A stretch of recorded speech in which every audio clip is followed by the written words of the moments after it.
Добро вечер во топ тема на ваша страна. Централна тема вечерва е зошто ВМРО ДПМН му објави војна на Сорос, прогласувајќи го за душман на новинарството и на граѓанскиот сектор. Зошто Груевски го впери прстот во американскиот милиардер и филантроп и почна хајка против невладиниот сектор. Дали владата е лицемерна кога и самата користи странски фондови за реформи на институциите, за инфраструктура, за училишта, за судството? Бројни политичари, функционери, стипендисти или соработници на фондацијата Сорос. Можно ли е сега Сорос да биде протеран од Македонија? Останете со нас, почнуваме веднаш.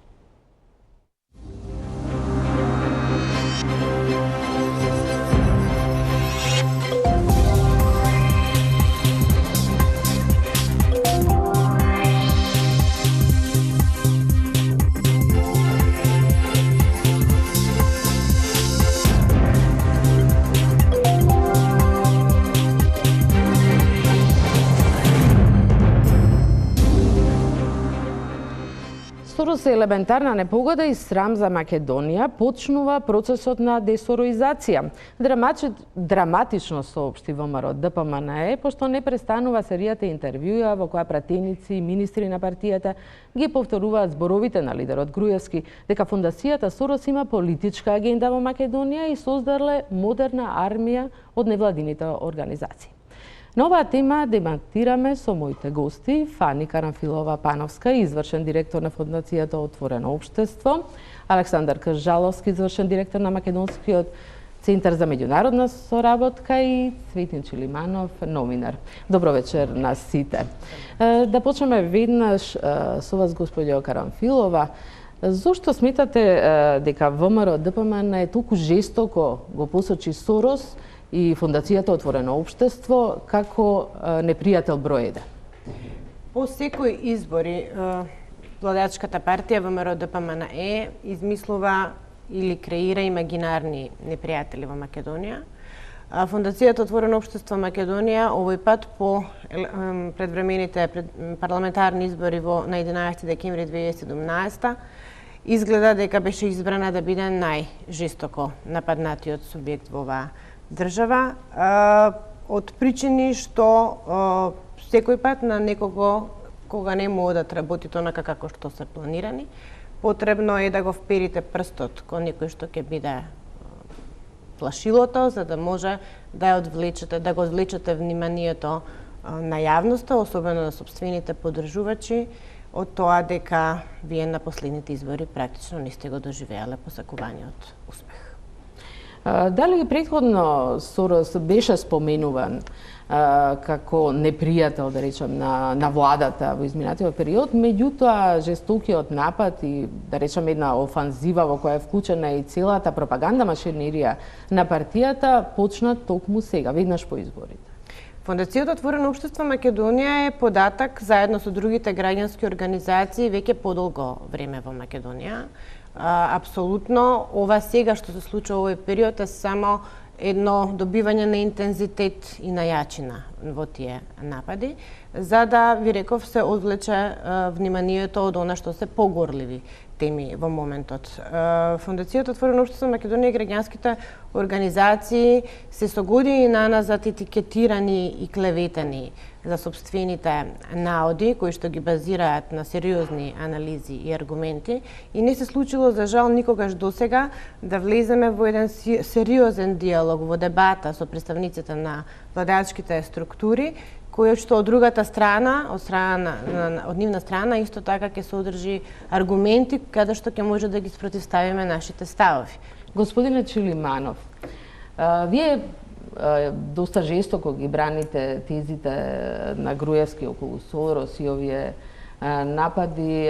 Господин Карамфилова вели немало дебата. Мислам дека можеме сега да дебатираме. Кои се аргументите кои вие ги Видете, аргументите се многу едноставни. Значи, во Македонија од почетокот на независноста до денеска практично единствена, како што се вели, невладина организација во земјата е тој еден чадор на Фондацијата Отворено општество на Џорџ Сорос, која што финансира десетици организации од разни области во земјата, од образование, здравство, социјални прашања, не знам, односи кон ЛГБТ заедницата, кон, не знам, односот кон дрогата, кон положбата на жените и така натаму, и тие ги Меѓутоа, вие представуваат... го посочувате само финансирањето на медиумите и невладиниот сектор. Затоа што е најголем во Македонија, најголема организација од свој вид убедлива, значи за промовирање на одредени политики.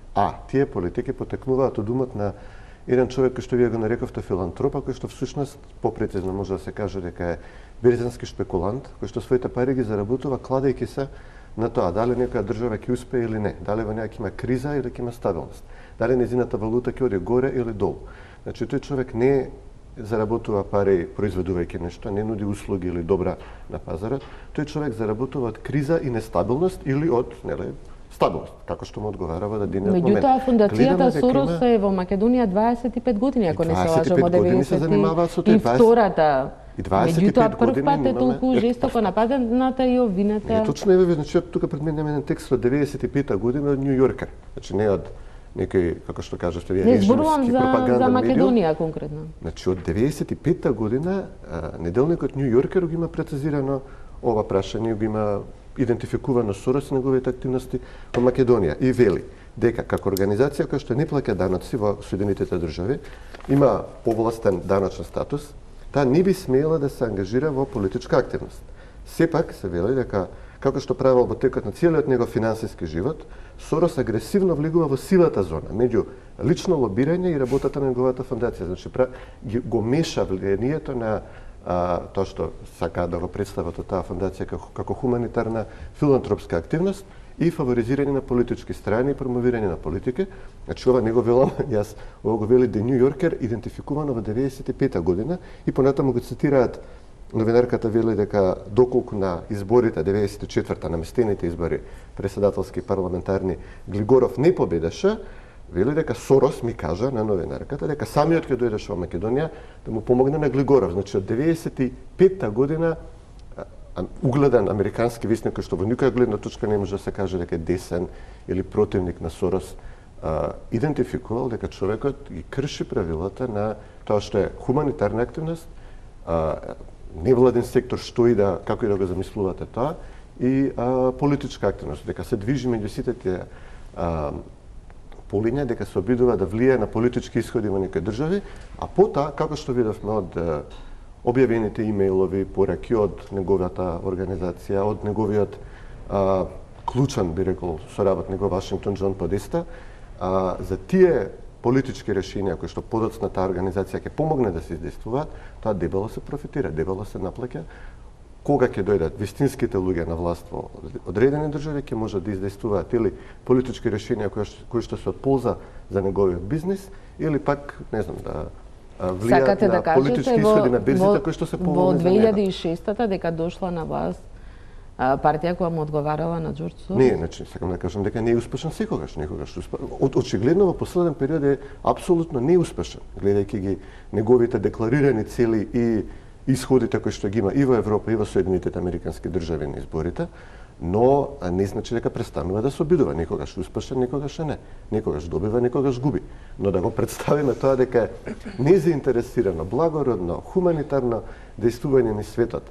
Не, ова е гола партиска пропаганда од страна на организацијата на Џорџ Сорос кон голем број држави од кои што некои не се доволно големи да се спротивстават како Македонија, а се случува дури на вистина голема држава како Британија да не може да се спротивстави неговите шпекулативни напади од кои што он заработува милиарди и милиарди. Значи, вие барате од Македонија да се спротивстави на човек кој што менаџира меѓу 30 и 60 милиарди во разни хедж фондови и лично е тежок може би десетина милиарди долари, значи има апсолутно за него не е ништо да влијае на политичките исходи во голем број држави на светот и гледаме дека тоа агресивно го прави исклучува од една идеолошка позиција која што со текот на времето станува толку радикално што е отфрлана дури во голем број европски држави и во Соединетите Американски држави на изборите. Значи он апсолутно губи на сите фронтови во моментов, што меѓувреме го прави, претпоставам, поагресивен, што е нормално за секоја организација која е под напад. Господине Кржаловски, раководите со една од најстарите и најголемите невладини организации во Македонија. Според аргументите на ВМРО ДПМН, сите невладини, 90% од невладините организации се контролирани и управувани од Сорос. Дали е тоа така? Па, не е така.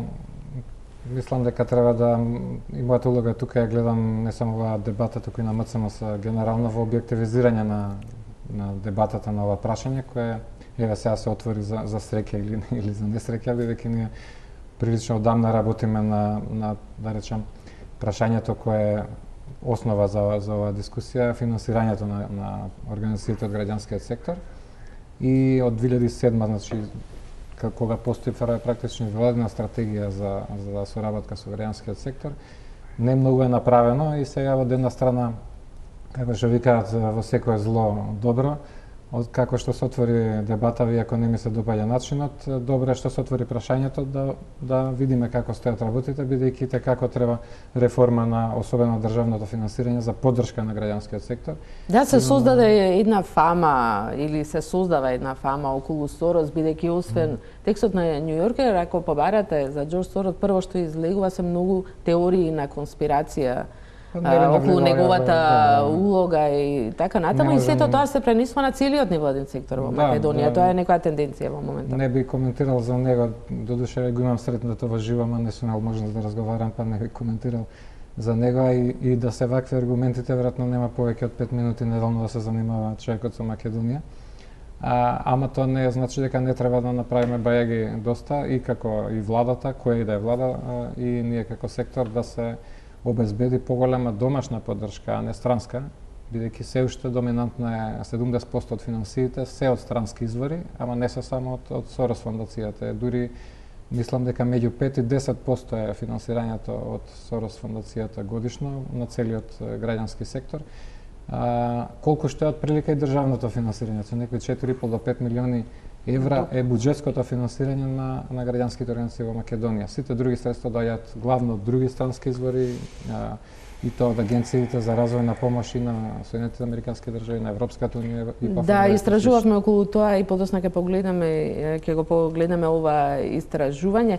Дали само со учество од 20% според истражувањето на МЦМС Фондацијата Отворено општество може да има толкаво влијание во Македонија, како што вие и покажувате, и конкретно Џорџ Сорос, и самите велите милиардер, му припишувате дека стои од Брекзит до мигрантската криза, дестабилизација на Соединетите американски држави, така натаму не можев се да дочитам, и токму сега реши да се занимава со Македонија?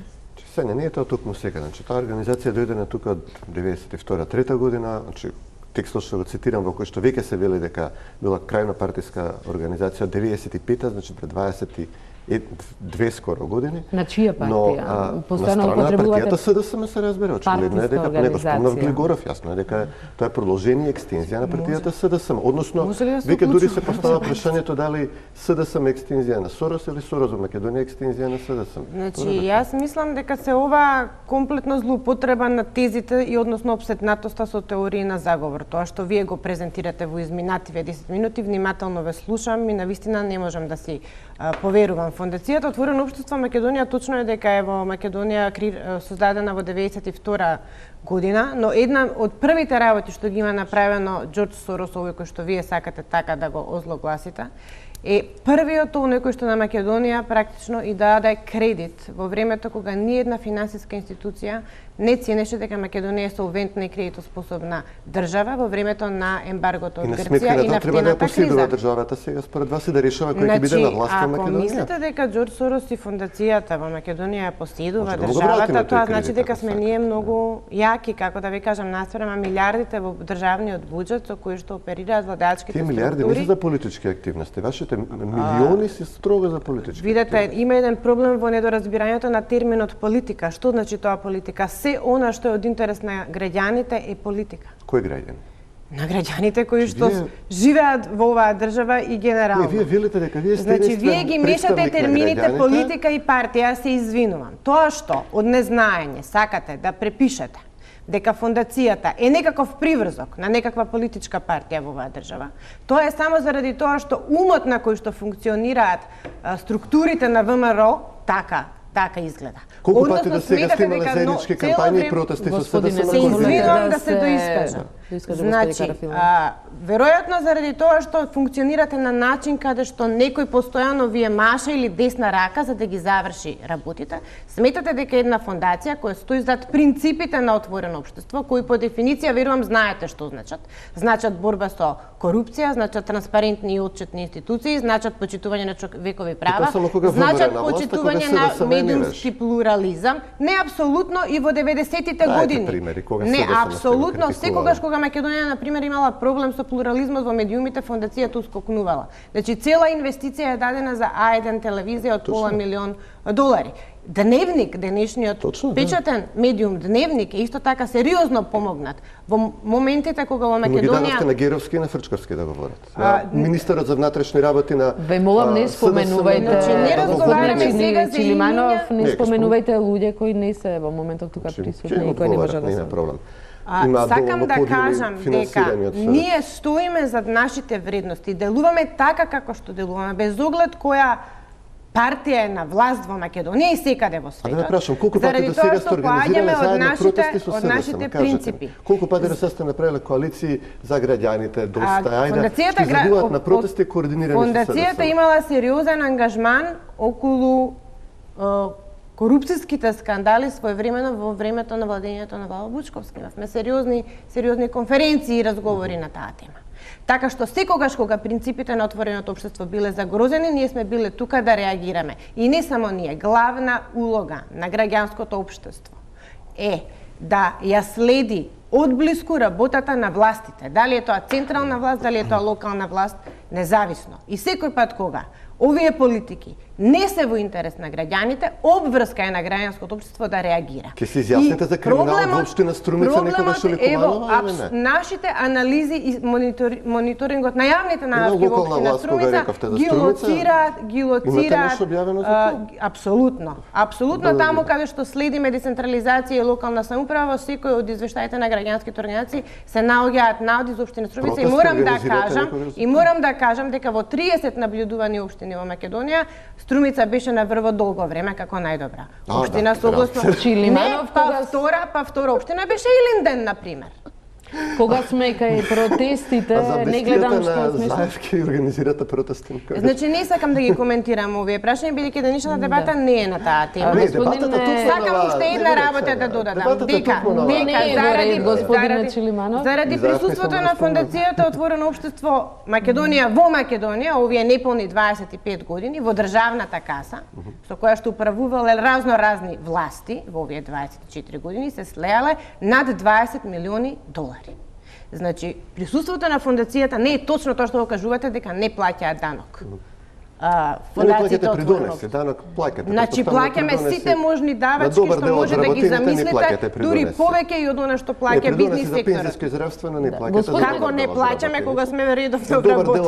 Не, тоа може да го проверите, пошто имате добар пристап до институциите, може да проверите кои се износите на што ги споменавте протести. Синоќа во Њу Јорк 20 на 30 на колку што можев да видам од тие фотографии на социјалните мрежи, македонски граѓани со знамињата од Вергина протестира пред седиштето пред кулата Трамп, барајќи од Трамп да ослободи Македонија од Сорос.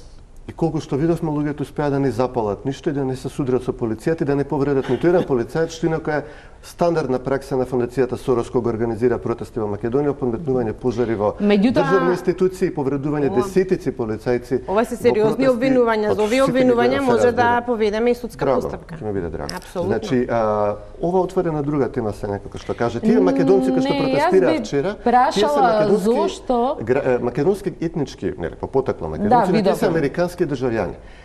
Втората тема која што ние мора да отвориме тука е што во последните 8 години откако преседателот Обама е на власт, очигледно дека има сериозно совпаѓање на неговите ставови. Да се вратиме на протестите. Откако се одржаа протестите, се најавува ќе продолжиме во Њу Јорк, но ќе продолжат протестите во Скопје. Што тоа би требало да значи? Не сте упатени. Споменавте и господја Карамфилова, Пановска, што се финансира од Сорос, меѓутоа во Македонија доаѓаат многу средства и од други странски држави, фондации, организации. и се финансираат медиумите невладини организации, меѓутоа се финансираат и владини институции, некои клучни реформи во државата, судството. Што се влегува и колку пари, за што се трошат во Македонија, да видиме од прилогот што го подготви мојот колега Огнен Чанчаревич. 5 милиони евра е финансиската помош која доби МВР за набавка на дигиталниот систем за комуникација Тетра, кој сега го употребува. Оваа сума ја донираше Европската унија. 11 милиони евра холандска помош за подобрување на финансискиот систем во Македонија, од кои 4 милиони евра директно дадени за модернизирање на УЈП. 5,2 милиони долари американска помош за интеретничка интеграција во образованието, реновирање на 140 училишта низ државата. Една од најубавите цркви во Охрид, Света Богородица Перивлепта, изградена во 13 век, е реновирана и фреско живописот е конзервиран со финансиска помош од 650.000 долари која додели амбасадата на САД. Реновирани или опремени државни институции, училишта, градинки, амбуланти, судови, полициски станици, затвори. Ова се само неколку од стотината проекти кои владата ги изведе со средства донирани од странство.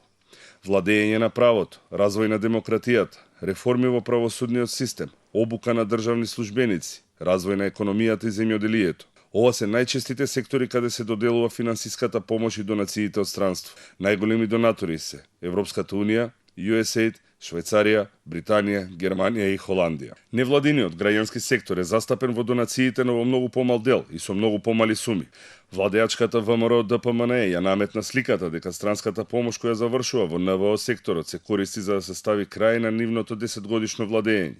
Тоа пред се однесува на помошта за развој на медиумите, а новинарите ангажирани да работат на овие проекти често се нарекуваат платеници и предавници кои работат за странски интереси и за опозицијата. Бројките не ја подкрепуваат оваа теза. Во последните 5 години, преку странски донации во медиумите и за нивен развој, завршиле околу 3 милиони евра, сума која владата веќе неколкукратно ја има исплатено на неколку медиуми за неизино рекламирање. Холандската амбасада од 2012 заклучно со 2018 година издвои 1 милион евра за неколку проекти во медиумската сфера, портали, емисии и поддршка на истражувачкото новинарство. USAID донираше во медиумите и го помогна развојот на истражувачкото новинарство и проверка на фактите со 1,1 милион американски долари. А фондацијата Отворено општество на американскиот бизнисмен Џорџ Сорос во последните 5 години даде 1,6 милиони американски долари како поддршка на 22 медиуми. Во моментов, ВМРО ДПМНЕ води отворена војна со фондацијата, а лидерот на партијата Никола Груевски најави десоросизација на општеството доколку тие повторно ја формираат идната влада. Според представниците на партијата, парите донирани од оваа организација завршуваат во опозицијата или пак во граѓански здруженија блиски до неа и се користат исклучиво за нивна деградација и валкање. Фактите го покажуваат спротивното. Фондацијата Сорос постои веќе 25 години во Македонија и во овој период има потрошено 145 милиони американски долари за поддршка на институциите на државата и за граѓанското општество. Нашето истражување покажа дека вкупниот буџет на фондацијата во периодот од 2011 до 2016 година е 35 милиони американски долари, од кои 27 се обезбедени од фондациите Отворено општество, а 8 милиони од други донатори. Просечно, годишниот буџет на фондацијата е 5,8 милиони долари. Во овие 5 години фондацијата доделила вкупно 14 милиони американски долари за поддршка на граѓанските организации. Станува збор за 565 грантови за проекти кои ги добиле 173 различни граѓански организации. Но парите на Сорос се делат и во државни и владини институции. Сумите кои се донирани се далеку повисоки од оние во невладиниот сектор. Например, според бројките кои дојдовме, во своето 25 годишно постоење, фондацијата само во програмите за поддршка на образованието има вложено околу 32 милиони долари. Еден од договорите, меморандум за соработка со Министерството за образование, кој е потпишан од тогашниот министер Никола Тодоров, тежи 1 милион долари, пари кои беа потрошени за набавка на училишен прибор за околу 20.000 ученици од социјално загрозени категории. Ако тоа не е доволно, годишно државата од прогласениот најголем непријател инкасира и околу 800.000 долари, пари кои завршуваат во државниот буџет по основ на платени даноци и придонеси. Странските донатори вреди да се споменат неколку држави чија помош има посериозно влијание во развојот на граѓанското општество, но и на државата. Американската агенција за меѓународен развој, USAID, е еден од најголемите финансиери на проекти во Македонија. Од 1993 година па до сега тие во Македонија донирале над 500 милиони долари. Најголем дел од средствата на USAID не се наменети за граѓанскиот сектор, туку за инфраструктурни проекти, каде се инвестирани десетици милиони долари. Голем дел од проектите на USAID тежат и по неколку милиони долари. Во последните 5 години USAID финансирал 22 проекти за кои исплатил речиси 40 милиони долари. Така, 5 милиони долари е вредноста на проектот за развој на мали бизниси, 1,7 милиони долари за развој на обновливи извори на енергија, 1,7 милиони долари за развој во образованието, 850.000 долари тежи проектот кој државата го добила за развој на парламентарната демократија. Швајцарија, преку Агенцијата за развој и соработка, во минатите 3 години донирала речиси 50 милиони швајцарски франци. Од амбасадата велат дека за наредните 4 години, периодот од 2017 до 2020 година, вкупната помош која ќе биде доделена е 72 милиони швајцарски франци. Програмата на Civica Mobilitas, која почна во 2014, а ќе заврши во 2018 година, е во висина од 7,8 милиони франци. Британија од 2005 година па досега финансирала 226 проекти во Македонија. Во овој период 4,5 милиони фунти завршиле кај владините институции на централно ниво, 600.000 фунти во општините, 1,3 милиони во безбедносниот сектор. Изминатите години активен бил долгогодишен проект за реформи на јавната администрација, но и за полициски реформи во периодот кога со МВР раководи министерот Гордана Јанкуловска. Холандија е меѓу најголемите донатори на Македонија до 2011 година. 1999 па до 2010 година преку проекти и грантови во Македонија се вложени над 200 милиони евра. Помошта која во минатото, но и сега ја добива владата и државните институции е многукратно поголема од онаа која ја добива НВО секторот или медиумите.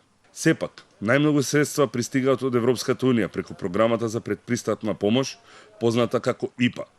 Од 2007 до 2013 година на Македонија беа доделени вкупно 610 милиони евра, надополнети со повеќе кориснички програми на ИПА, а помалку од 5% од овие пари беа наменети за граѓанскиот сектор. Во рамките на програмата ИПА-2, која се однесува на периодот од 2014 до 2020 година, се предвидени 664 милиони евра за Македонија, главно пари кои ќе ги искористи владата. Тоа беше истражувањето на мојот колега Огнен Чанчаревич. Господине Кржаловски, дали зад сите овие фондови средства што влегуваат во државата има политичка агенда? И нели е владата лицемерна, бидејќи голем дел, поголемиот дел од овие пари практично одат на преку владата и ги користи владата и државните институции? Првото е во разбирањето на терминологиите од кај и зошто странци финансираат овие вакви проекти, вклучително за државите или преку други канали као преку граѓанските организации. Една клучна работа е заради балансиран развој глобално, односно богатите држави имаат обврска заради разни конвенции кои ги подпишале да дел од својот буџет издвојуваат за финансирање на проекти во помалку развиените држави и од таму потекнуваат сите овие пари од амбасадите кои беа споменувани. Кој колку определува, некоја рамка е 0,7% од нивните буџети, ама никој не го постигнува тоа освен Холандија и Данска. Ама па, например, американскиот кој е 0,1 од нивниот буџет е многу поголем од сите заедно, значи најголем донатор од таа смисла е Америка. Дали како се корисно се употребуваат, во принцип се тоа за развој на тие земји. Се тоа политики за развој на образованието, политики за рурален развој. Се што, како што каже и Фани предходно, треба се раздвои партиско од политичко. Значи се што дури ние што правиме граѓанските организации е некаква политика, образовна, развојна и слично. И прашање кои од организациите за што се залага или за што некој има Сдружение на граѓани кое се занимава за развој на Галичник, например, кај што сум ја член. И таа бара средства од некаде за тоа да го прави. Како тоа ќе се поврзе или ќе се преклопи со конкретни политички партии, бидејќи и тие развиваат и спроведуваат некои своји политики, е прашање на оваа перцепција или да не речем поларизација која е видлива и во емисијата. И затоа мислам дека треба да се објективизираат овие работи, да се утврди зашто всушност зборуваме, зашто и терминолошки и во смисла на финансирање, колку пари зашто одат и дали се корисно потребени и да се даде отчет дали навистина се употребени за тоа што биле наменети. Се дополнителна дискусија е кој биле позадината или дали има задни намери или не знам какви намери на секој од тие што ги дава средствата. Во принцип на секој што издвојува некои средства спроведува некоја политика, примерно од свој интерес. Ја ги гледам странските донации како нивни интерес за балансирање на тој развој, бидејќи еден од клучните параметри таму е Джини индексот на развој и во принцип земјите каде што разликите меѓу богатите и сиромашните се помали се постабилни и попросперитетни, сите скандинавски се такви. А земјите каде што тие разлики се поголеми, односно владачката елита и сиромашните се голем процентот наспроти 4:1 например, како скандинавски земји од 30 спрема 1. Така. Луѓето се убиваат едни со други и богатите мора да прават замоци за да се заштитат од овие. Затоа логиката на сето тоа е подобар, побалансиран развој, мир за сите и просперитет за сите. Господи Карамфилова Пановска, колкав е процентот, дали може да кажете, од средствата кои се издвојуваат само за невладиниот сектор и за медиумите наспроти сите други од фондацијата Сорос? Па сега ќе ви кажам, значи за овој период од 25 годишно владење, во согласно нашите анализи и пресметки, од еден просечен буџет од 5,8 милиони американски долари годишно, нешто помалку од 2 милиони американски долари се средства кои што сме ги вложувале, се зборувам во просек, сме ги вложувале во граѓанските организации. Разликата до 5,8 милиони отпаѓа на проекти и соработка со државни институции, дали се тоа образовни, дали се здравствени, дали се општини на локално ниво и така натаму. Така што апсолутно е погрешна тезата дека Фондацијата Отворено општество Македонија го финансира масовно или 99% граѓанскиот сектор, иако земете колку е износот на средства кои што државата годишно го издвојува за финансирање на граѓанските организации, кои што надминува во 2017 согласно проектираниот буџет за 2017 ќе надмине 6 милиони евра. Господин Челиманов, слушнавме големи бројки во кои се финансирани проекти, купувана опрема, почна прилогот со Министерството за внатрешни работи, влегуваат ИПА фондови. Зошто само Сорос го посочувате дека има политичка агенда, кога гледаме дека до 2011 Холандија, например, била најголем донатор и обезбедува финансиска помош, Швајцарија издвојува милионски суми, меѓутоа вашиот фокус е само Сорос и Фондацијата Отворено општество. Знаете како е сега дополнителен проблем со кој што ќе се соочиме во периодот што доаѓа, тоа е што, како што видовме и за протестот во Њујорк, кој што беше вчера на македонци етнички, на американски државјани, значи тоа се луѓе кои што работат како скотови цел ден, за на крај на месецот или на годината да можат да платат данок. И тие пари идат во американскиот буџет. И тие луѓе не можат... вие лично ги познавате тие што протестираат, бидејќи зборувате како да ги познавате луѓето кои протестираат. Значи меѓу нив има и веројатно кои имаат добар стандард и јас сум живеела, да знаеме, и не би рекла дека сите работат како камионџи, работат како градежни работи, значи знаеме дека македонската заедница во Америка не оди таму на студии, на доусовршување. Јас сум сретнала и лекари, и електроинженери, има и многу повеќе се тие кои се интелектуалци. Она што се вика солта на земјата, луѓето кои што се работат здраво, се домаќини и плаќаат даноци. И сега, тие не можат да прифатат тоа што се случува во изминативе 8 години, а посебно во изминативе 2-3 години, фондовите на USAID за развој на Македонија, кои што примерно би требало да бидат, како што зборевте. Меѓутоа протестот беше против Сорос. Значи и за USAID и за поддршката на го читавте прогласот, претпоставам, јас го прочитав.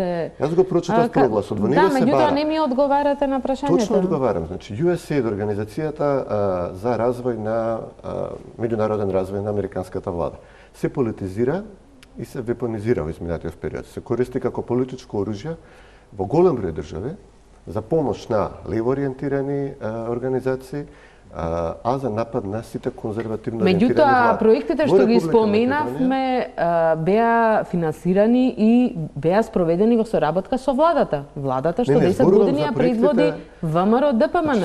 А зошто ги оставате настрана овие проекти, кои се многу пообемни и многу финансиски потешки? USAID има и проекти за изработка на некаде водовод, некаде пат, што ја знам. Но од политичките проекти кои што се однесуваат на развој на граѓанско општество, развој на социјални медиуми, развој на медиуми. Огромен процент од тие пари веќе престанаа да ги објавуваат колку се, но едно време ги објавуваа, додека ги објавуваа, огромен процент од тие пари одат во Фондацијата Отворено општество и слично мислечки организации како Реактор, Форум на Ордановски, на Фрчковски, повторно да го спомнам, Младо отворен форум и така натаму. Значи, тие пари се користат исклучиво за финансирање на медиуми и на некакви школи за новинарство, проверка на факти, вистина, мири, кои што сите исклучиво се занимаваат со често пати лажни обвинувања и пропаганда против конзервативната опција во Македонија, а во поддршка на СДСМ. Замолчуваат скандали и корупцијски работи од левата страна, а пренапумпуваат и бараат упорно скандали од десната страна. На ова што го изнесовте, сигурна сум дека има одговор господја Карамфилова и Кржаловски. Се надевам дека ќе имаат одговор, меѓутоа да направиме една мала пауза, задржете мислата, да направиме една мала пауза за реклами и повторно се враќаме на дебатата.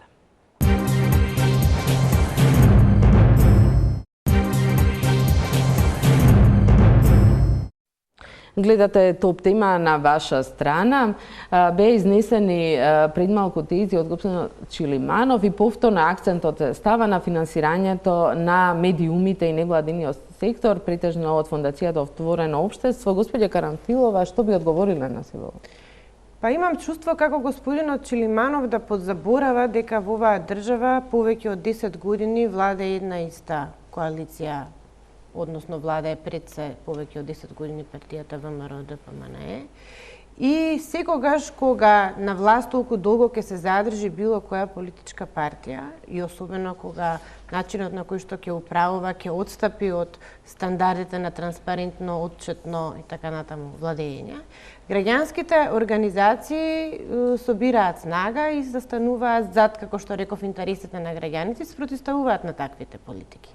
Со оглед на тоа што ова веќе премногу долго трае, со оглед на тоа што граѓанскиот сектор навистина, особено во последниве 2 години, откако слушнавме сите на кој начин се владеело во Македонија, собра максимално снага и покажа сериозна сплотеност и сериозна артикулираност на овие теми, вам ви се чини дека бучавата доаѓа само од таа страна и дека проблемот го креираат овие кои што практично се залагаат за права, слобода, правда и транспарентни институции. Не знам зошто не сакате да погледнете малку од другата страна на медаљата и да видите што е причината за едно такво делување на граѓанското општество. Ако навистина се залагате за демократија, ако навистина се залагате за права на граѓаните, мислам дека би требале да бидете среќен со тоа што кој е тој отпор, која е таа динамика, кој е тоа знаење кое што граѓанското општество во Македонија и кој е тој на тој начин како фактор се наметна граѓанското општество во Македонија во овој период. Не, господје Карамфиловска, јас како либерал бил среќен да видам навистина автентична граѓанска,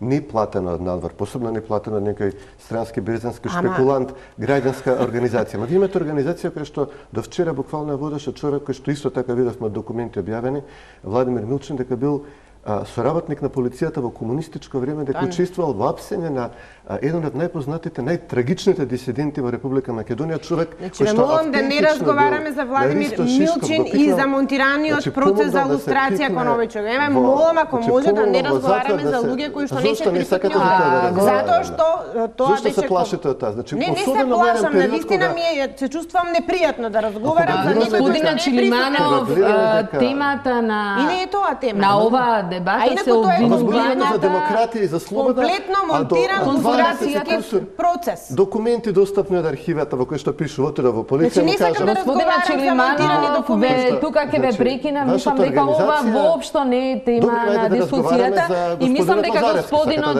Кржаловски има тука. Кажете ми, ве молам во ред. Господине Чилиманов, ако може, имаме еден друг случај во кој што вашата организација. Ве молам, господинот Кржаловски. Не сме тука тројца, не еден и овие инсертите што сте ги правеле. Мислам дека Господинот Кржаловски има многу што да каже околу распределбата на парите и странските донации, како се финансираат невладините организации во Македонија, исто така затоа што голем дел од проектите кои се финансираат во државата и се за државните институции често одат преку невладиниот сектор. Како што реков и на почетокот, мислам треба да се објективизира расправата и убаво што има ваква расправа, бидејќи ја демонстрира поларизацијата која по мене малку непотребна или толку заострена во последниве години што не дозволува да фактите излезат на површина и да се дебатира на она што е фактичка ситуација. И тука веројатно има вина и на една и на друга страна. Сигурен сум дека од фондацијата, како што кажа директорката, имаат пофални зборови или наоди за условно речено ВМРО-ски општини, како што беше спомнато Илинден, ама не многу често го слушаме тоа во јавност. Како што од партијата ВМРО-ДПМН не можеме да слушнеме дека ето дале од фондацијата Отворено општество големи милиони во образованието во нивното време. И мислам дека тоа малце повеќе треба да се случува, да едно признание има, ако не прифаќање или пофалба на условно речено другиот, ама дека нема потреба па толку да се заоструваат и само негативните страни на едната и на другата страна да се кажува.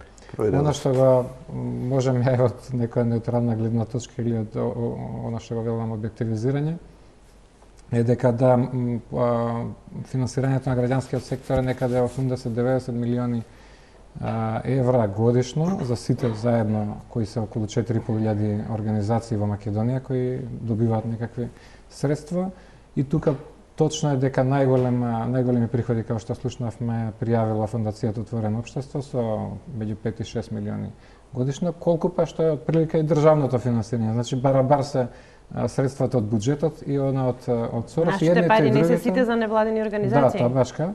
Значи, од и едното и другото се 10% од вкупниот, да речем, колач. И ако мала корекција се направи, бидејќи тие средства што ги добива фондацијата или МЦМС, па ги дава на други организации, два пати се сметаат во приходи, бидејќи приходи за МЦМС саме приходи за тие стотини организации кои ние ги финансираме во овој период.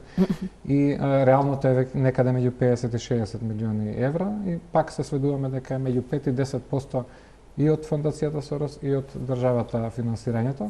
И она што треба да се случува во следниот период е всушност да се зголеми државното финансирање, а не да се напаѓа тоа што има големо странско финансирање. И тоа ќе се случи со текот на преговорите во Европската унија, ако некош или наскоро почнат. Тие кога ќе завршат, Македонија треба да не само да ги финансира со најмалку 30%, значи некои 30 милиони треба да биде и сега буџетот државен за граѓанските организации и самата да креира систем транспарентен како тие ќе се дадат и всушност државата да финансира и Сорос фондацијата и нас и сите други. Така. Ама додека дојдеме до тоа, треба да се знае објективната слика како стојат работи. Ќе изборуваме и подоцна околу државното финансирање. Сега ќе прочитам една реченица од интервјуто на лидерот на ВМРО-ДПМН Груевски. Мрежата на Сорос во Македонија, освен што има невладина, директно финансира, некои би рекле корумпира, голем број новинари, сопственици на медиуми, професори, интелектуалци, аналитичари, активисти, протестанти, изјави Груевски. Господин Чилиманов, еден од стипендистите или соработник на Фондацијата Отворено општество е председателот Ѓорѓе Иванов. Вие работевте во неговиот кабинет. Сметате дека е соросоид? Чи Сања, кога сака да се одбрани Фондацијата Сорос, гледам ти сакаш да ја помогнеш во тоа од обвинувањата дека се партиски определени, што на сите не очигледно јасно.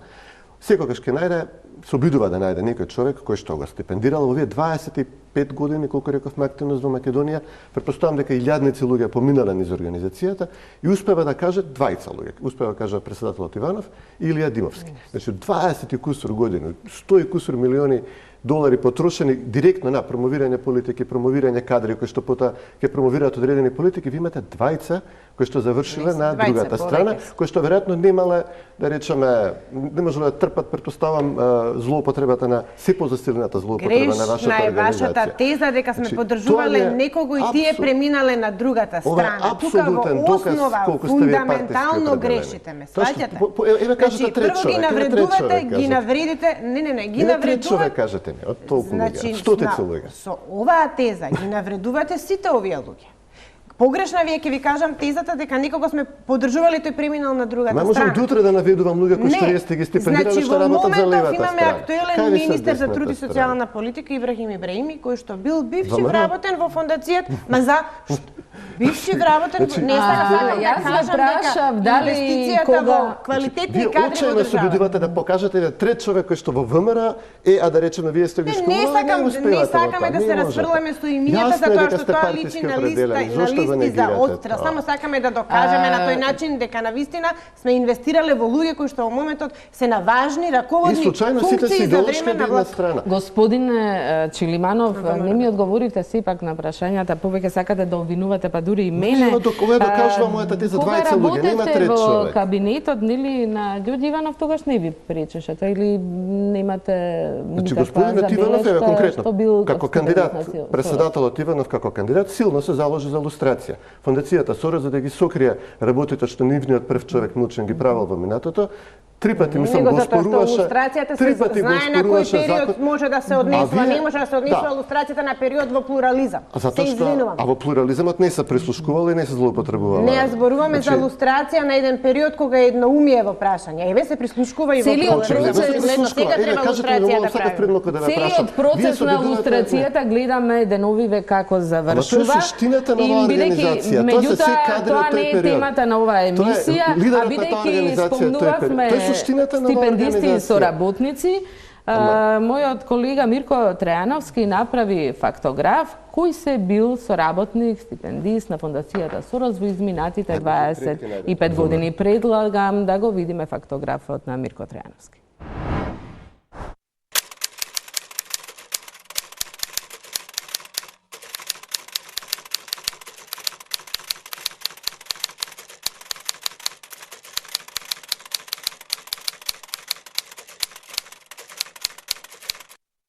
Народот одлучи, процесот на десоросоизација отпочнува. Оваа реченица со која завршува партиското соопштение, објавено на 13 јануари, уште еднаш недвосмислено потврди дека така наречената десоросоизација е во врвните приоритети на агендата на ВМРО ДПМНЕ. Според најавите, а и одредени конкретни активности на некои институции, на удар ќе бидат организациите и поединците кои добиваат финансиска поддршка или на друг начин соработуваат со Фондацијата Отворено општество Македонија. Партијата во ист стил продолжи вчера, кога објави соопштение со наслов СДСМ и Сорос се најголемите душмани на независното новинарство и граѓанските иницијативи во Република Македонија. СДСМ и Сорос се гробари на така наречениот граѓански сектор, создавајќи мрежа на марионетски невладини организации кои се слепи послушници на наредбите кои ги добиваат со цел креирање тензии и зголемување на влијанието на Сорос во државата. Но кој се во изминативе 25 години, колку што во Македонија функционира фондацијата, чиј главен финансиер е Џорџ Сорос, бил дел од незините структури. Списокот е долг, на него има политичари, дипломати, професори, новинари, културни работници. Прво во очи паѓа името на председателот на државата Ѓорѓе Иванов. Тој бил член на управниот одбор на Фондацијата Отворено општество Македонија од 2002 до 2004 година. Иванов ја извршува председателската функција веќе 8 години и во двата изборни циклуси беше избран како кандидат на ВМРО ДПМНЕ, за чии политики цврсто стои.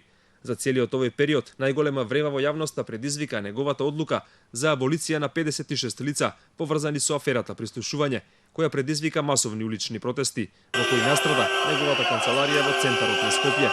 Дел од провладините медиуми оваа информација ја пренесоа под насловот "Хулиганите на СДСМ и Сорос ја демолираа канцеларијата на Иванов". На листата на соработници на Фондацијата Сорос во Македонија е Илија Димовски, висок функционер на ВМРО ДПМНЕ, координаторот на минатиот пратенички состав на партијата, дебатерот и дебатен тренер и членот на Советодавен комитет на програмата за млади на Фондацијата Отворено општество од 2000 до 2003 година, денеска еден од најгласните промотори на процесот на десоросоизација. Ние имаме проблем со една структура поврзана околу Џорџ Сорос и неговата идеологија за рушење на граници и бришење и дел од Демократската партија. И дел од Демократската партија за рушење на граници и бришење на национални идентитети. Димовски не одговори на барањето на топ тема на ваша страна да го коментира процесот на десоросоизација како поранешен соработник на фондацијата на Сорос. Член на управниот одбор кој е основното раководно тело на фондацијата бил и актуелниот министер за труд и социјална политика Ибрахим Ибрахими. Тој во периодот од 2001 до 2004 година бил координатор на проектот Рома Веритас. Ибрахими доаѓа од партијата Сојуз на ромите на Амди Бајрам, еден од најверните коалициски партнери на ВМРО ДПМН во изминатите 10 години. Ибрахими стана министер на крајот на декември, откако Фросина Ременски согласно политичкиот договор ја напушти функцијата. Веднаш стана актуелен со тоа што го поништи незиното решение за промена на раководството на ССМ и го прогласи Живко Митревски за единствен и легитимен председател на синдикалната организација. Уште еден висок функционер во партијата на Амди Бајрам бил во редовите на Сорос во Македонија.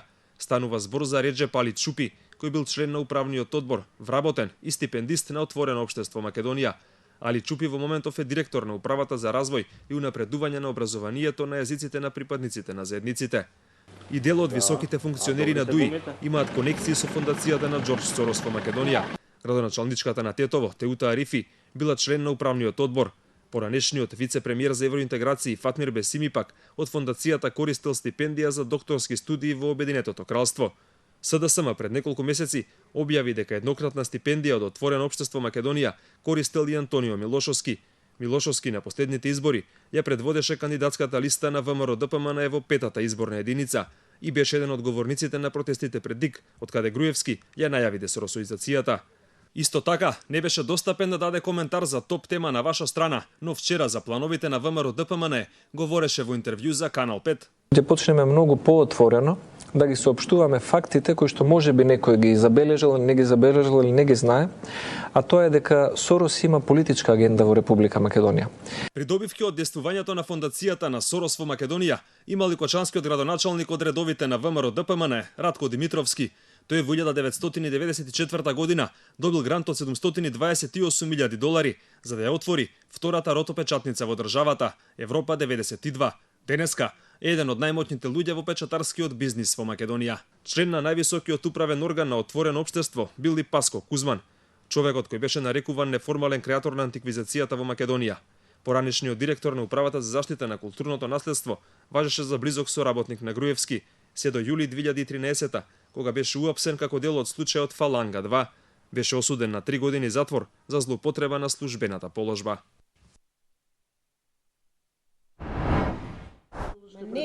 Тоа беше списокот, дури одеше прилогот, не престанува дебатата. Меѓутоа, господјо Каратнилова Пановска, по кои критериуми многу овие луѓе, меѓутоа долг е списокот на луѓе кои соработувале со фондацијата Сорос, биле финансирани, школувани, биле стипендисти, по кои критериуми доаѓале до фондацијата Отворено општество и соработувале со?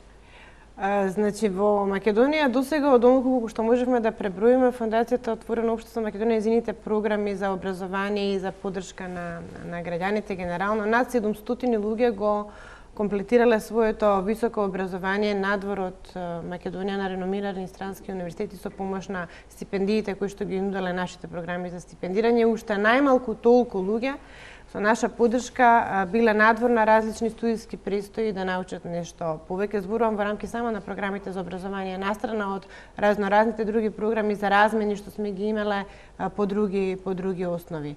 Критериумите, секоја од овие програми, тогаш кога ги имаше, сега веќе не се во толков голем обем присутни, беа детерминирани условите за избор и селекција на кандидатите согласно принципи и правила и критериуми кои што важеа за целата мрежа на Соросови фондации. Тоа беа во главном програми за стипендирање кои што беа актуелни за регионот на Централна и Источна Европа и се разбира се бара високи квалификации од оние кои што заслужуваат да ги добијат стипендиите. Објавувавте конкурси, сите повици беа апсолутно јавно објавени и во дневниот печат и на нашата веб страна.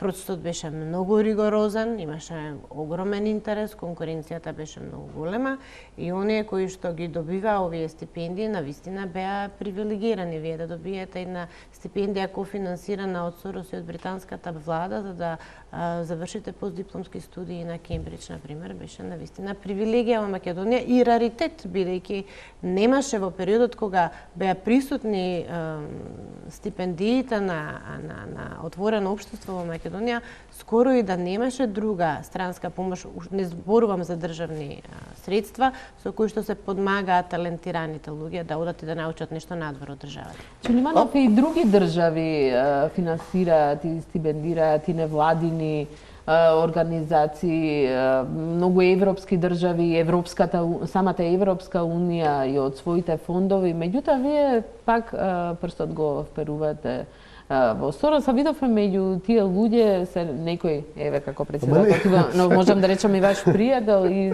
се ваши. Ама се не значи очигледно дека фондацијата, фондацијата е сочена со критики, она ги вика напади, тоа се критики, дека е партиски определен, идеолошки определен.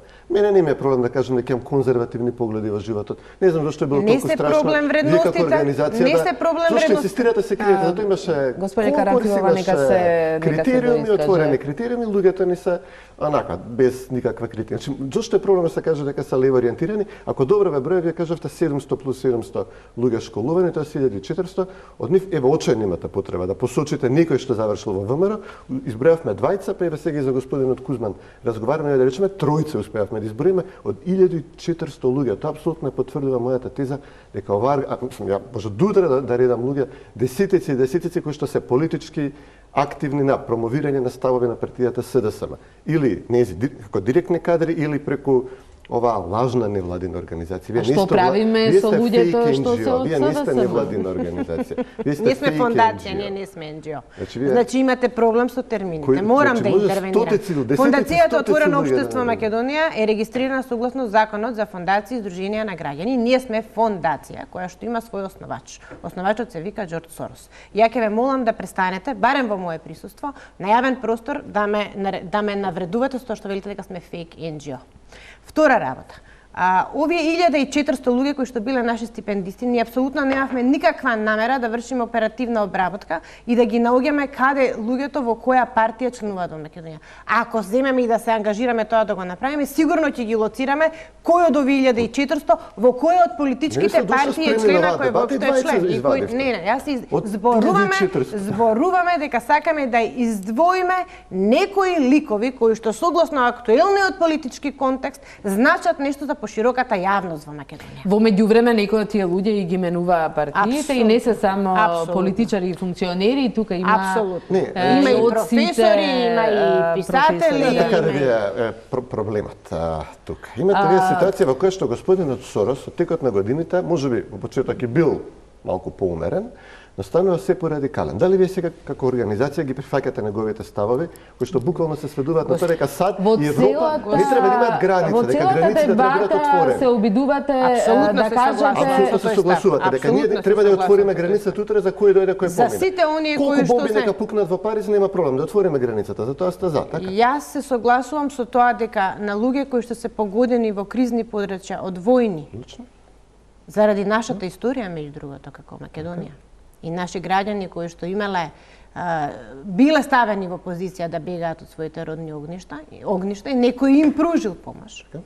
Апсолутно сметам дека на луѓето кои што бегаат од кризните жаришта требаше да им излеземе во пресрет и да ги отвориме граници. Меѓутоа, владата примени сосема друга политика, да беше фондацијата толку моќна и влијателна, веројатно ќе ја спроведеш оваа владата не беше формирана од СДСМ. Доколку ние утре влада формирана од СДСМ. Не, затоа што владата самостојно одлучува наместо ова што вие се обидувате тука. Но тоа е Сања, доколку утре ние имаме влада, ние цело време зборуваме кој има интересот на Сорос во Македонија. Следната влада секако ќе се води како што рече и оваа влада според националните интереси, не се сомневам. Моето друго прашање е цело време се обидувате да кажете дека и наоѓате наоѓате некаква идеологија во себе ова. Ама ево очигледно, ова е дека радикален борба идеолошки против став. десницата. Ова е радикален став дека Европа и САД не треба да имаат САД јужна граница, Европа источна и јужна граница. Не го зборувам тоа. Не го збор, ниту па Сорос го зборува тоа. Со мала инвестиција од 5 милиони годишно, Тоа е Македонија дојде на манипулација. власт, влада која што ќе биде водена од СДСМ, со силно влијание на фондацијата Сорос во неа.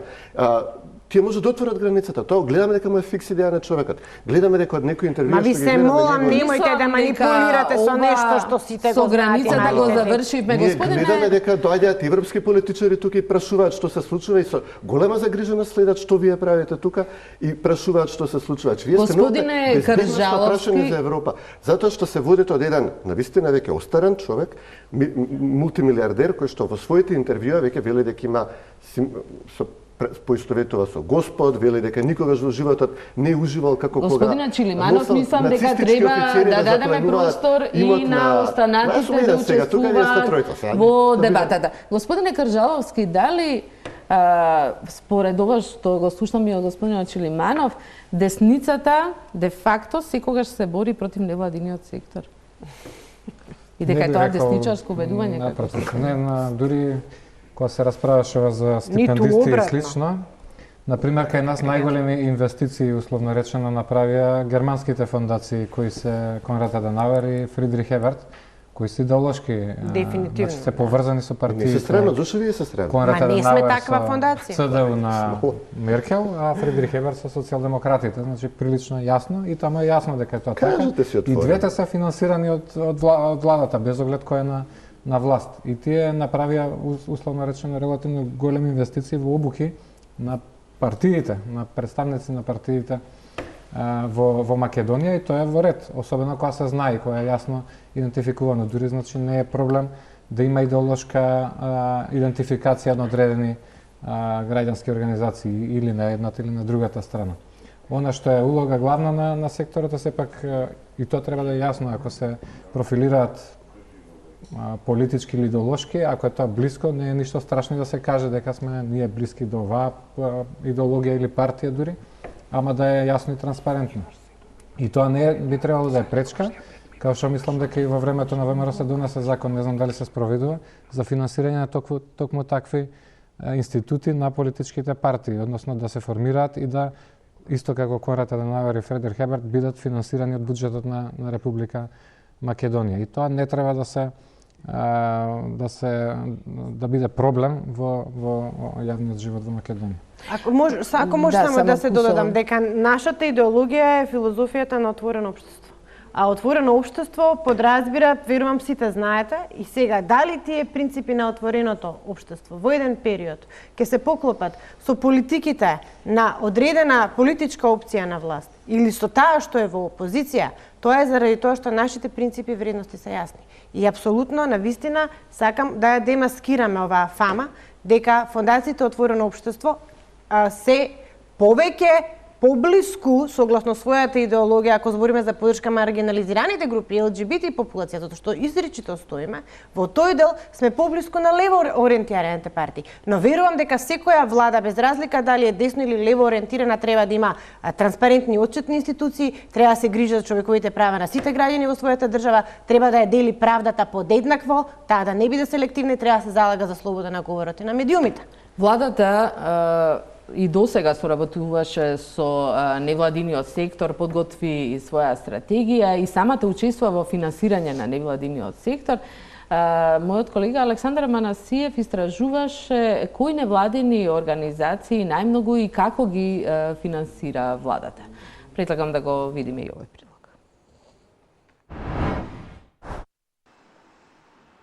Спомениците на револуционерите Пере Тошев и Андон Ќосето стојат еден спроти друг на истата раскрсница во Скопје. Едниот качен на коњ спроти универзитетската библиотека, другиот со пушка и кама во раката спроти Врховниот суд. На таблите не пишува, па многумина од граѓаните кои минуваат од тука не знаат дека овие споменици, но и 5 други во Скопје, се донација на Сдруженијето за духовно обединување на сетинци, попаденци и крушороди од Лерин Егејска Македонија. Скромното здружение на чија сметка за 3 години не легнале ниту 50.000 евра, по се изгледа не штедело на пари за подигање на дури 7 споменици.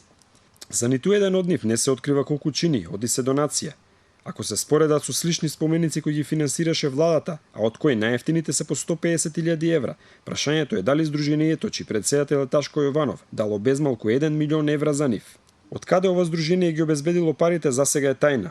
Владата на здружението на Јованов му отстапила стан од 49 метри квадратни во Скопје и автомобил Ауди, но тоа не е се. Ова здружение редовно добива грантови од Министерството за култура, а и од самата влада. Сумите изгледаат скромно во споредба со донацијата за спомениците и се движат до 5.000 евра. Председателот на здружението, Јованов, е и дел од Советот за соработка помеѓу владата и граѓанскиот сектор, институција замислена да го подобри односот помеѓу невладиниот сектор и власта. За да дојде до оваа позиција, Јованов конкурирал поднесувајќи кратка биографија и мотивациско писмо. Во досегашното моје работење имам богата агенда на настани, издавачка дејност, повеќе концерти во Македонија, исто така повеќе концерти надвор од татковината, изложби, погранични средби, средби со диаспората, снимање на документарни краткометражни филмови, изградба на повеќе споменици и спомен плочи, помагање во организирање на музички CD-а. Ако се суди по изјавата на Груевски, дадена во фамозниот проглас, може да се заклучи дека владата планира да се наметне како посериозен играч во финансирање на невладините. Ќе се бориме за десоросоизација на Република Македонија и јапнење на независен граѓански сектор кој нема да биде под ничија контрола. Ќе се пристапи кон регулирање на областа на финансирање на фондациите и невладините организации по текот на најнапредните демократии во светот. Стратегијата на владата и на другите државни институции за поблисок однос со невладините започна да се менува од 2007 година, кога е донесен првиот стратешки план за соработка. Од тогаш владата одвојува во просек по околу 200.000 евра годишно како донација за невладиниот сектор. Оваа сума за годинава порасна на дури 800.000 евра. Голем дел од граѓанските организации во земјава реагираат дека парите за невладините се делат на однапред познати здруженија и дека само за 10% од сумата има отворен јавен повик. Забелешки на невладиниот сектор за државното финансирање, нетранспарентност, недоволно средства за граѓански организации, делење на средства на однапред познати граѓански здруженија, недостиг на јавно достапни податоци за трошење на средствата. Статистиката покажува дека од 2008 година до 2014 година има 32 организации кои над 10 пати добиле директни буџетски средства и 375 организации кои добиле од 2 до 5 пати. Настрана изјавите на Груевски за десоросоизација на невладиниот сектор, сепак владата, но и другите институции на централно и на локално ниво е тесен соработник со фондацијата Отворено општество или пак со невладини директно финансирани од оваа фондација. Например, во Националниот акцијски план за отворено владино партнерство за периодот од 2016 до 2018 година, еден од главните партнери за спроведување на проекти од областа слобода на информации, унапредување и олеснување на пристапот до информации е токму фондацијата Отворено општество. Во други долгорочни проекти се уште десетина невладини организации кои се во голема мера финансирани од истата фондација. Директното финансирање од владата, за кој има јавен повик, не е единствен извор за финансирање на граѓанските организации. Заедно со владата и други државни институции лани донирале над 4.600.000 евра, а годинава ќе донираат над 6 милиони евра за граѓанските организации. Најмногу кесето ќе го одврзе Министерството за правда, кое ќе даде безмалку 2 милиони евра. За овие пари нема отворен повик, туку се распределуваат како редовни трансфери за политичките партии во земјава. Следен најголем донатор е Министерството за труд и социјална политика, кое дава речиси 1.500.000 евра, од кои повеќе од половина или над 800.000 евра добива Националниот совет за инвалидски организации. Агенцијата за млади и спорт исто така е еден од најголемите донатори, а парите завршуваат главно во спортските федерации. Сумите кои им се даваат на организациите се различни, па така има проекти од по само 50 евра, па се до 800.000 евра. Но главниот проблем овде е што јавноста не знае како се трошат парите. Владата секоја година објавува список со невладени организации кои што добиле пари од државниот буџет, но јавноста нема повратна информација дали тие пари биле наменски потрошени и дали воопшто проектите биле реализирани. Се обидовме да откриеме кои од организациите добиле пари на јавните повици на владата и зашто биле наменети средствата. Една од организациите кои добиле парична помош од владата во 2015 година е Сдруженијето за негување на традиционалните вредности Аманет од Битола. Тие конкурирале со проектот насловен Македонија, традиција, обичаи. Ако го отворите вебсајтот на ова здружение, нема да најдете информации за тоа каков проект спровеле со парите од владата, но ќе најдете дека имаат и друга мисија покрај негување на традиционалните вредности. Тоа е ширење на познанства или во превод сервис за пронаоѓање на вашата сродна душа.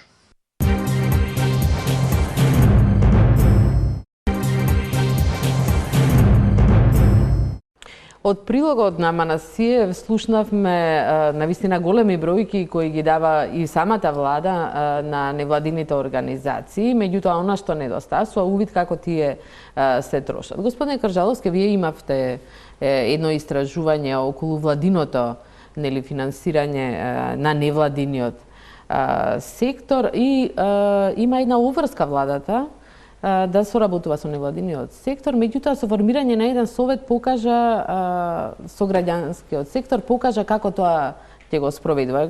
Во кратки црти кажете ни што се случи и што се обидува владата да направи. Значи имаше стратегија од 2007 и во 2012 нова стратегија за соработка на владата си ја донесува, и е донесена и е важачка.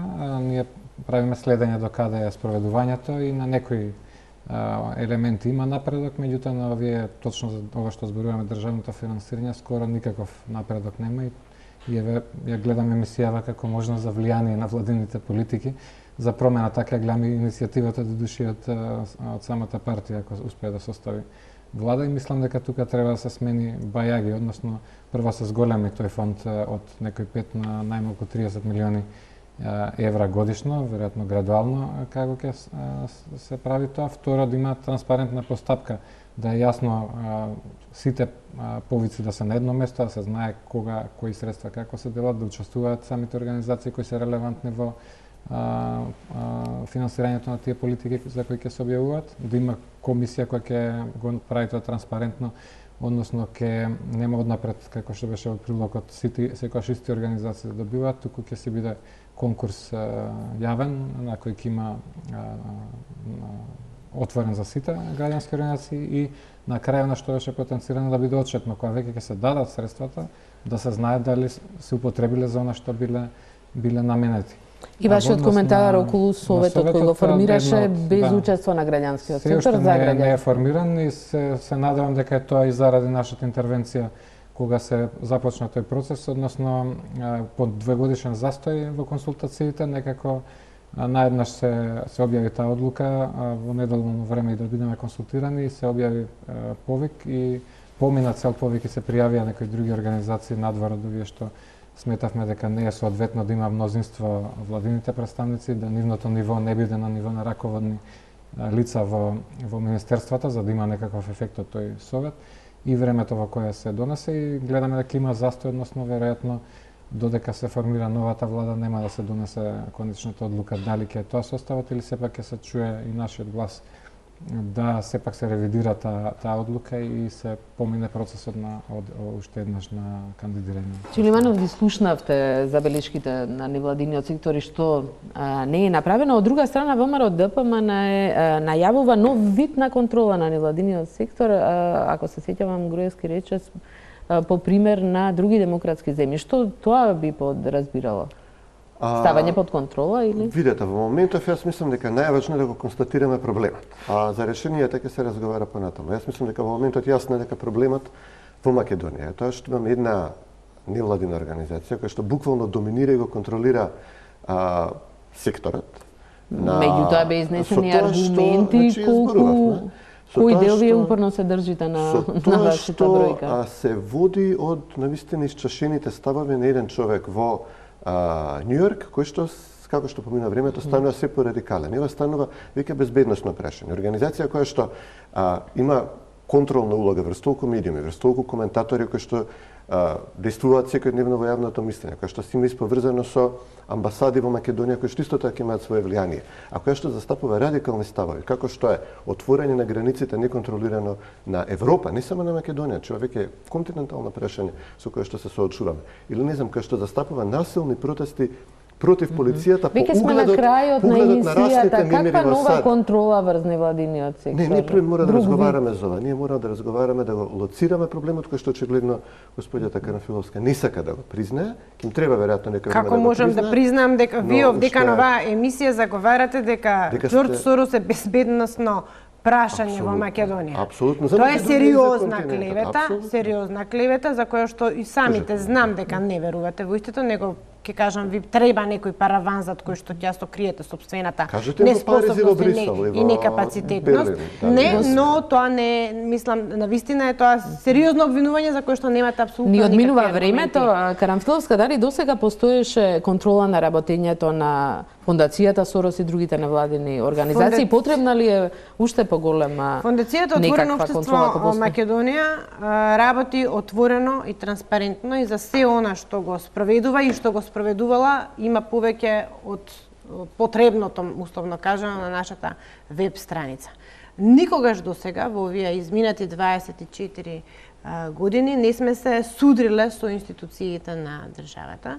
За прв пат се случува сега, на крајот на 2016 во очи на изборите и постизборно, да кај нас биде најавена инспекција од страна на управата за јавни приходи, нешто што потоа во јануари беше невладини организации. И тоа е вообичаена практика, како и во проблемот сите беше компании. во тоа апсолутно дека управата за јавни приходи има мандат да го контролира работењето на невладините организации така како и на сите други субјекти. Симптоматично е тоа што во изминативе 24 години ниедна власт од ниедна друга политичка провиненција не чувствувала потреба да преку управата за јавни приходи направи еден ваков оркестриран упад во над 25 организации, вклучително и Фондацијата Отворено општество Македонија, што понатаму е надградено со сега некакво разгледување од страна на управата за финансиско разузнавање од почетокот на годината, така што нападите и контролите не стивнуваат. Ова што ВМРО ДПМН секојдневно не потсетува дека десоросоизацијата започнува, веројатно доколку му се укаже можност на ВМРО да формира влада, ќе почувствуваме негативни ефекти, но и моето последно прашање за сите тројца од вас, очекувате ли Сорос да замине од Македонија? Очекувам дека ќе се соочи со конфликт, бидејќи отвори премногу фронтови низ целиот свет, и во САД со помагање на радикални протести, насилни протести, преку движењето Black Lives Matter. Гледаме дека сега подготвува протести преку неговите организации за инаугурацијата на Трамп. Значи, тоа е отворање фронтови. Во Европа огромен број на држави сватија дека, дури да е воден од најдобри намери, дека представа безбедносен и политички проблем за целиот континент, постигнувајќи спротивни ефекти од тие кои што ги вели. Носи на власт националистички движења. Ве молам одговорете само кратко на крај сме на емисијата, очекувате и зошто? Вакви процеси не само во Македонија, туку дека ќе бидеме дел од еден поголем процес на анализирање и нормализирање на работата на оваа организација. Нека имаат граѓанска организација, но таа не може да биде партија или држава во држава. Господи Карамфилова Пановска, ќе замине ли Сорос од Македонија? Дали Фондацијата Отворено општество Македонија ќе продолжи да функционира во Македонија, носи глобалниот борд на нашата мрежа и тоа навистина во овој момент не би знаела да го кажам. Можам само да зборам за искуството како некоја аналогија на Русија во моментот кога одлучија да донесат закон според кој што сите странско финансирани невладени организации и фондации требаше да се регистрираат како странски агенти. Фондацијата рече дека ќе се повлече од Русија, бидејќи нормално кажа ние сакаме таму да придонесеме за доброто на тоа општество и таа држава. Вие не санкционирате со такви закони, апсолутно немаме интерес и се повлече. Она што сакам да го кажам е дека Фондацијата Отворено општество Македонија останува посветена на своите принципи на отвореното општество. Се надеваме дека разрешувањето на оваа политичка криза ќе се случи на начин што во Македонија набрзо ќе се избере нова влада.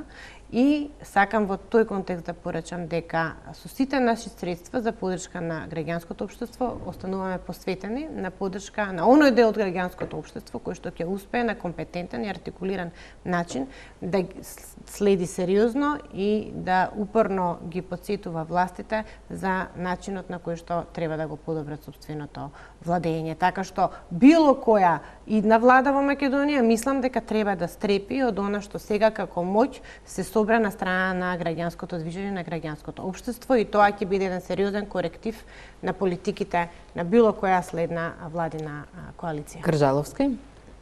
Па добро, бидејќи 20 и некусур години работиме заедно во граѓанскиот сектор, ние природно сме нека конкуренција. Една страна би можела се толкува дека и дури ни одговара да Сорос се замени да снима фондацијата. Од друга страна, МЦМ има дадена награда на Фондацијата Отворено општество за придонес во развојот на граѓанското општество и не сметам дека треба да ја снима или да се затвори. Дури напротив, баш ова што го зборуваме сега, реформа на државното финансирање и како потребна и дури може да биде решение в буџетот да дава средства и да влијае на политиките и на работата на фондацијата Отворено општество, односно да се финансира од државниот буџет самата фондација. Не, најдобро би било да државниот буџет обезбеди институционална поддршка за сите невладини организации, вклучително и за фондацијата, па и за МЦМС, а нашите стратегии и приоритети за работа да ги утврдуваме сами. Тоа е едно Тука мораме да завршиме вечерашната дебата. Ви благодарам на сите на учеството, а вам, драги гледачи, ви благодарам на вниманието. Останете со програмата на ТЕЛ. Останете владен сектор.